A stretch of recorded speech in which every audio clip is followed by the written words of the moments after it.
Bueno, les damos la bienvenida a todos aquellos que nos están acompañando ahorita por YouTube y a nuestros hermanos que están ahorita conectados. Dios los bendiga. Para empezar la prédica, antes de entrar al sermón, quería hacer una breve oración, si me puede acompañar. Señor, te entregamos este servicio, Dios, en tus manos, pidiendo que seas tú, Señor, quien habla en nuestros corazones, Dios. Por favor, alíñanos a ti en nuestro corazón, nuestra mente, nuestro ser, y te pedimos que podamos recibir esa palabra en nuestro corazón y nos la podamos llevar en esta semana. Te damos toda la gloria a ti en el nombre de Jesús. Amén. Amén. Amén. Gloria a Dios y los bendiga, hermanos. Los que están viéndonos ahorita y los que van a vernos después por YouTube. El día de hoy queríamos compartir un mensaje acerca de lo que es realmente ser vasijas de Dios. Sé que hemos hablado ya de este tema un par de veces antes, y lo hablamos desde el punto de Jeremías, del profeta Jeremías, cuando él vio como el alfarero formaba la vasija entre sus manos, con la arcilla, como el proceso que formaba esa vasija. Entonces, lo que hoy quiero compartirles aún más es ahora la perspectiva del apóstol Pablo. Jeremías es un profeta mayor del Antiguo Testamento. Entonces, ahora quiero traer la perspectiva, se puede decir, un poco más refrescante desde el punto de Cristo ya más visto, se puede decir, de esta vasija.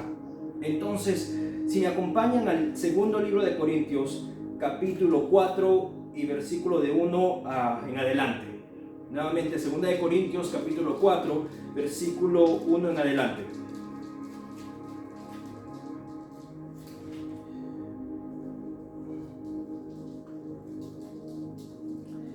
Es allí en este pasaje que vemos cómo Pablo, el apóstol Pablo, comienza a describir las vasijas de barro y cómo dentro de esas vasijas de barro hay un tesoro. Entonces, comenzamos con la lectura. Dice: por esto, ya que por la misericordia de Dios tenemos este ministerio, no nos desanimamos. Más bien, hemos renunciado a todo lo vergonzoso que se hace escondidas. No actuamos en engaño, ni torcemos las palabras de Dios. Al contrario, mediante la clara exposición de la verdad, nos recomendamos a toda conciencia humana en la presencia de Dios. Pero si nuestro evangelio está encubierto, lo está para los que se pierden. El Dios de este mundo ha cegado la mente de estos incrédulos para que no vean la luz del glorioso evangelio de Cristo, el cual es la imagen de Dios. No nos predicamos nosotros mismos, sino a Jesucristo como Señor. Nosotros somos más que servidores de ustedes por causa de Jesús, porque Dios nos ordenó que la luz resplandeciera en las tinieblas, hizo brillar su luz en nuestro corazón para que conociéramos la gloria de Dios que resplandece en el rostro de Cristo. Pero tenemos este tesoro en vasijas de barro, para que se vea qué tan sublime poder viene de Dios y no de nosotros. Nos vemos atribulados en todo, pero no abatidos, perplejos, pero no desesperados, perseguidos, pero no abandonados, derribados, pero no destruidos. Donde quiera que vamos, siempre llevamos en nuestro cuerpo la muerte de Jesús, para que también en su vida se manifieste en nuestro cuerpo. Pues a nosotros, los que vivimos, siempre nos entregamos a la muerte por causa de Jesús, para que también su vida se manifieste en nuestro cuerpo mortal. Así que la muerte actúa en nosotros y en ustedes en la vida.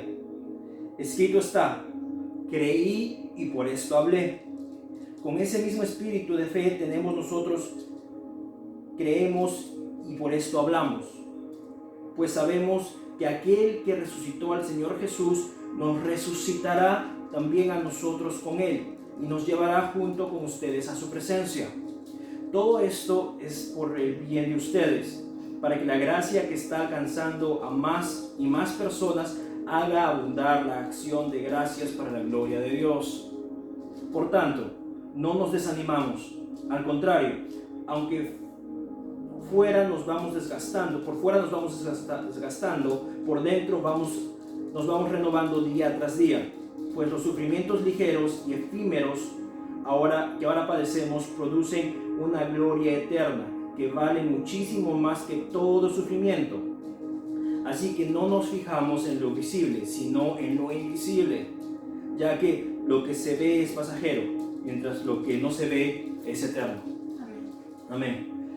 En esta palabra vemos cómo el apóstol Pablo comienza a expresar cómo la presencia de Dios se manifiesta a los ojos a los cuales aceptan a Cristo, los cuales reciben de la palabra, los cuales dan cabida, dan bienvenida al Padre como su Señor, Rey y Salvador, como a Jesucristo.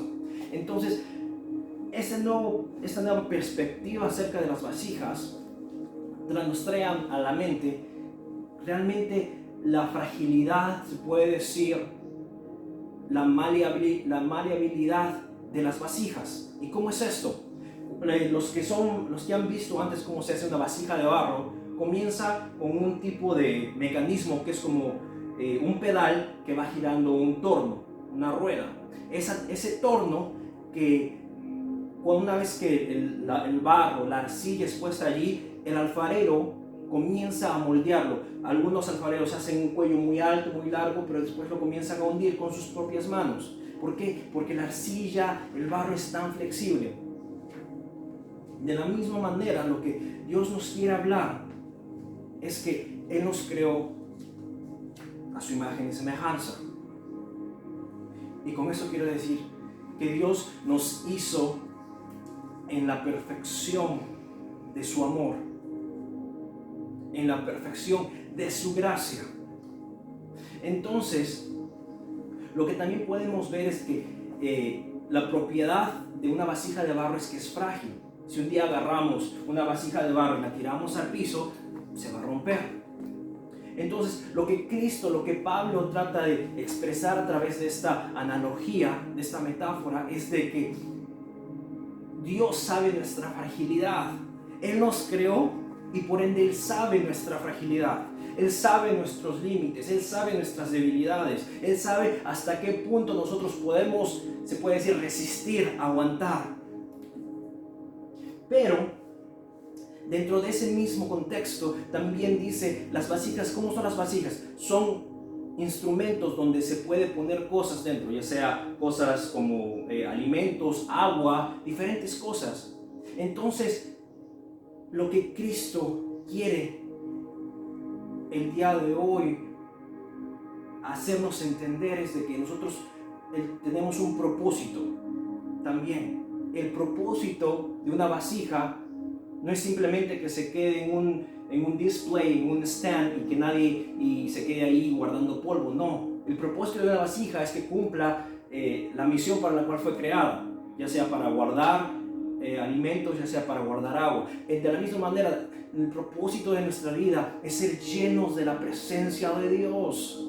Amén. Él nos dio esa cavidad, ese vacío tamaño Dios, para que sea lleno por su presencia, para que sea satisfecho por su Espíritu Santo. De esa manera nosotros podemos decir, somos vasijas. Y cuando Pablo se refiere, dice el tesoro en las vasijas de barro, no simplemente se refiere a lo que está dentro, sino también la importancia de que Dios nos creó de esta manera. No fue coincidencia, no fue, se puede decir, un capricho de Dios de crearnos con una fragilidad y con un agujero en el medio. No, Dios sabía por qué nos dio ese agujero, porque Dios sabía que en las tribulaciones diarias de nuestra vida, en los problemas diarios, nosotros no podemos afrontarlos solos. Necesitamos ser llenos de Dios, porque si no tenemos llenura de Dios, si no estamos llenos de Dios, entonces ¿de qué estamos llenos? Estamos llenos de odio, llenos de rencor, llenos de estrés, llenos de cosas negativas. Y entonces, ¿qué es lo que pasa? Cuando estamos llenos de eso, cuando nosotros vamos a desbordar, a vaciar de nuestra, se puede decir, de nuestro amor, de nuestras palabras sobre nuestro prójimo, si estamos llenos de rencor, ¿qué vamos a vaciar? Rencor. No podemos dar algo que no tenemos. No podemos dar amor si no tenemos dentro de nosotros amor para dar. No podemos dar gracia y perdón si dentro de nosotros no hay gracia y perdón. Necesitamos ser satisfechos primero de Dios, para que entonces así nosotros podamos dar esa misma bendición a nuestro prójimo, a nuestra esposa, a nuestros hijos, a nuestros compañeros de trabajo, a nuestros jefes o a quienes nos hieren. Especialmente a quienes nos hieren, a nuestros enemigos. Amén. Entonces, eso es lo que Pablo se refiere. No solamente al contenido de la vasija, sino al tesoro que en sí es la vasija. Dios nos ve como tesoros, no simplemente como contenedores vacíos, no, nos ve con vasijas con un propósito precioso, con un propósito tan grande que nosotros con una palabra podemos crear la diferencia en la vida de otra persona.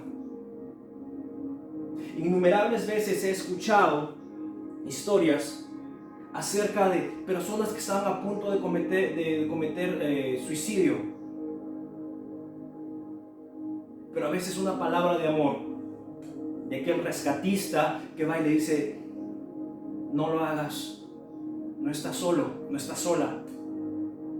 A veces hay aquí en Estados Unidos hay un número telefónico, un hotline que les llaman, que a veces personas que están con esos pensamientos pueden llamar, y las personas que están en el otro lado de esa llamada tratan de calmarlos, tratan de decir: no lo hagas, no estás solo, no estás sola. Y a veces esa simple palabra puede salvar una vida. Es el mismo propósito por el cual nos hizo Dios como vasijas, para que nosotros podamos ser llenos primeros de Él y después compartir esa bendición con los demás. Cuando Dios nos bendice, no es la bendición solo mía. No puedo decir simplemente: Dios me bendice a mí, no me importa el prójimo, no me importa lo que le esté pasando a mi amigo o enemigo allá afuera. No. Por lo contrario, Jesucristo mismo dijo: estos 2 mandamientos les doy. Ama a tu Dios con todo tu corazón, con todas tus fuerzas, con todo tu espíritu, con toda tu alma, y ama a tu prójimo como a ti mismo. ¿Y qué significa amar al prójimo? Es también ser de bendición, no simplemente quedarme con mi bendición y no dejarla ir, no dejarla, no soltarla. Por lo contrario, es: aquí está, toma. Yo se puede decir, doy de lo que tengo en mí. Entonces, continuamos viendo de que, como estaba diciendo, las vasijas tienen la propiedad. Algunos lo ven esto como algo negativo, pero aquí Pablo y Cristo, Jesús, tienen una perspectiva totalmente diferente. A veces vemos cuando algo es frágil, a veces es algo que lo vemos como negativo, porque decimos: se va a romper fácilmente, ¿no? Entonces pensamos: es algo frágil, lo vemos como una cualidad negativa, porque es fácil de romper, porque es fácil de dañarse, porque fácilmente lo podemos perder. Pero ¿qué es lo que pasa aquí? Si vamos a Corintios, capítulo 12, aquí en el mismo libro de 2 de Corintios, capítulo 12,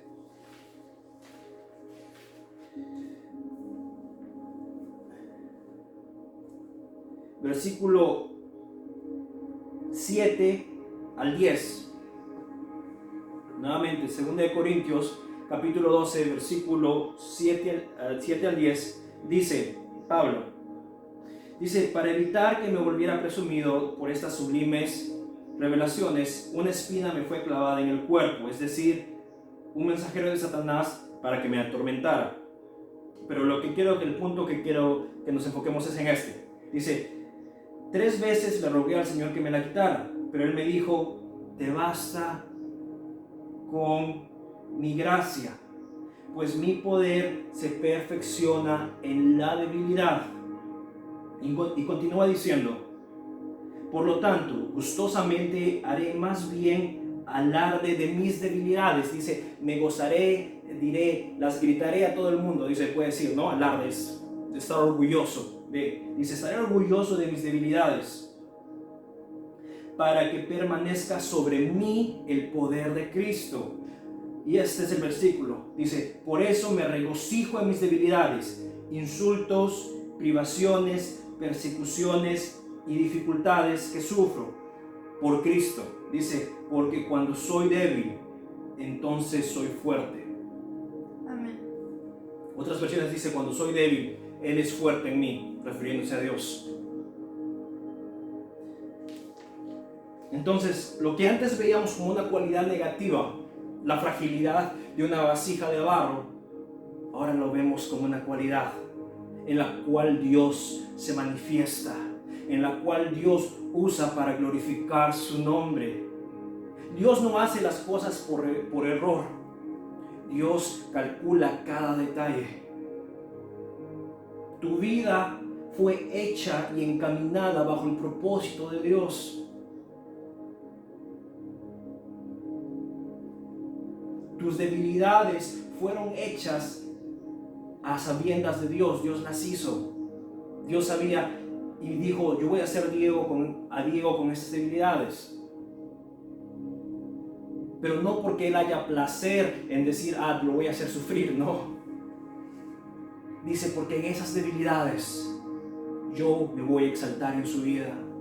Porque en esas debilidades yo lo voy a levantar y le voy a recordar que Él no está solo.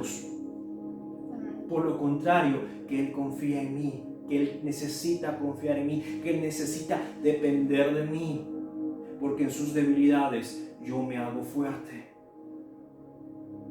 Cuando mis fuerzas acaban, cuando digo yo, ya no puedo, es cuando Dios toma el control.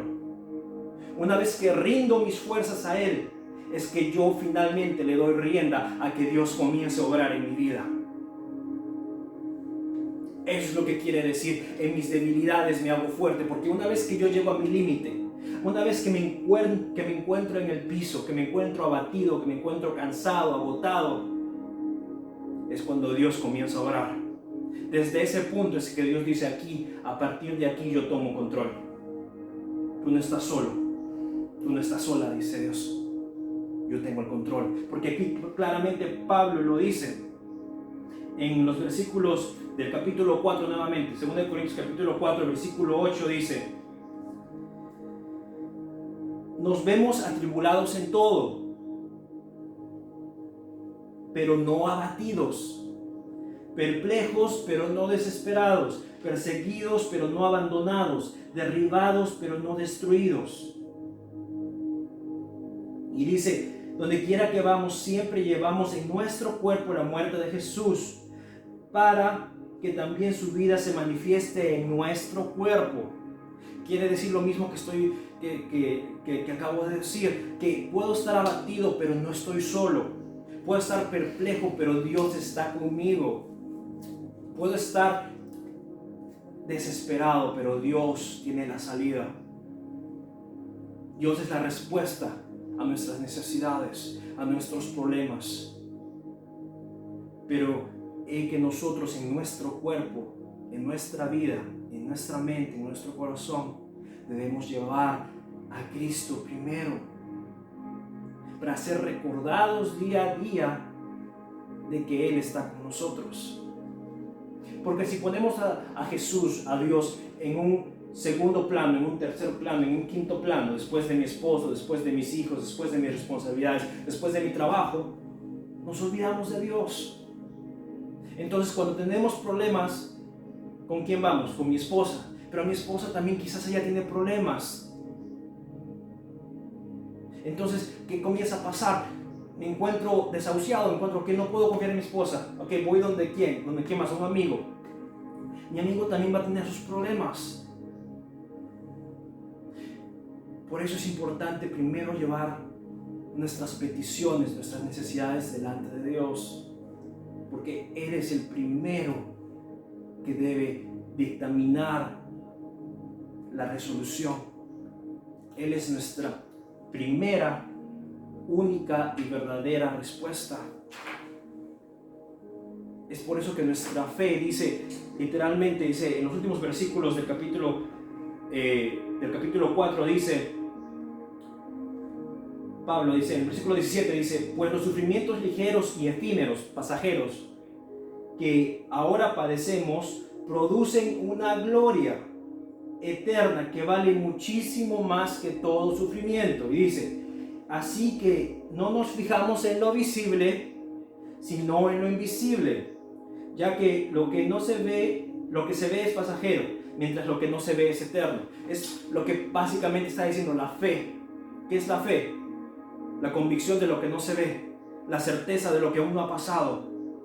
Lo que no se ve es lo que alimenta nuestro interior. Nuestra confianza está en Dios. No está puesta en un hombre, no está puesta en un pastor, no está puesta en una iglesia, sino primeramente nuestra fe está puesta en Dios. Nos fundamentamos en su palabra, nos fundamentamos en el amor y la gracia que Cristo nos da. Entonces, el propósito también, un detalle adicional antes de culminar, que Dios puso el día de hoy en mi corazón es, ¿por qué se puede decir cuando el alfarero pone en el torno la arcilla, el barro, ¿por qué tiene que rotar? ¿No? ¿Cuál es un poquito el propósito de? Entonces me puse a pensar, ¿cuál es la importancia de rotar? ¿No? O sea, yo entiendo que es para dar la forma y todo eso, pero quizás un poquito más, se puede decir una respuesta un poquito más profunda, más científica allá de eso. Y investigando, me encontré con un versículo, con una explicación proveída por la NASA en un artículo que dice, ¿por qué está girando la Tierra? Y una respuesta que fue dada por la NASA dice, el elegante periodo de rotación de 24 horas de la Tierra es una de las características que hacen que en nuestro planeta exista vida, permitiendo que la mayoría de las regiones de la Tierra se mantengan a temperatura agradable y cómoda, al estar bañadas de luz solar durante el día y de oscuridad durante la noche. Aquí podemos ver la maravilla de Dios en una escala mucho más grande. Dice el propósito, y todavía la forma en que lo escriben, el propósito elegante de que la Tierra gire sobre su propio eje durante 24 horas es para que exista vida en este planeta. No es una casualidad. Los mismos científicos admiten que hay un propósito, el hecho de girar. El mismo propósito Dios tiene en tu vida. Tú no eres una casualidad. Tú no eres una coincidencia del destino que simplemente naciste y ya no. Dios sabe por qué te hizo de esa manera. Dios sabe por qué te dio tantos giros cuando te estaba formando.